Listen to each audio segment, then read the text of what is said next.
Quoting directly from a historical essay posted on the Wisconsin Historical Society website, I read the following. The river was named Mimi or Mimi-Sibi by the Native Americans of the area. Mimi is the Ojibwe word for pigeon or dove, and was probably applied to the stream because somewhere in its vicinity or in the vicinity of Pigeon Lake in Manitowoc County in which it rises, there was an extensive wild pigeon roost. Sibi or Sebe means river in the Chippewa or Ojibwe language. From Increased Lapham's 1844 geographical and topographical description of Wisconsin, the Mimi Creek is another instance of that remarkable parallelism so often observed in the rivers and streams of Wisconsin. It rises in Manitowoc County and runs south between the Sheboygan River and the lakeshore and nearly parallel to each. It enters the lake 3 miles north of Sheboygan, having made a sudden turn to the northeast a few miles above its junction.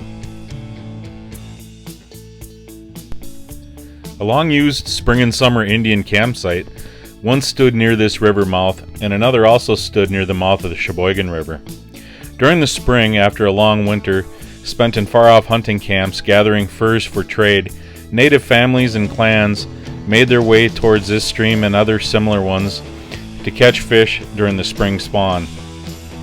They usually had a maple grove somewhere in the vicinity where they gathered the sap and made maple sugar for consumption and trade. Crops like corn and squash were also planted in the flats, while the marsh areas were plentiful in wild rice. These rivers throughout Wisconsin were essential to Native American survival and trade. In addition, these streams were also extremely plentiful in waterfowl, an additional meat source for the families.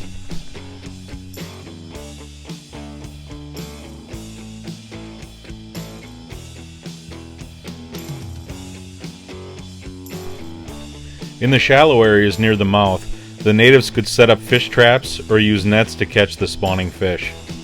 They would also spear them in birch bark canoes or by wading in.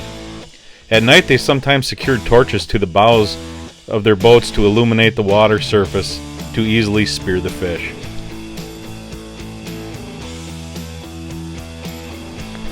It is not a coincidence that the natives chose the most beautiful areas to establish their camps. Besides being practical, like us, they love the beautiful scenery of the area and love to spend time there. This is the mouth of the Mimi-Sibi. Use your imagination. Just try to imagine the natives roaming, fishing, and simply living in this beautiful area. It is such a wonderful place to visit even to this day, and I can just imagine how these families once lived back then and what it was like and what it looked like back then.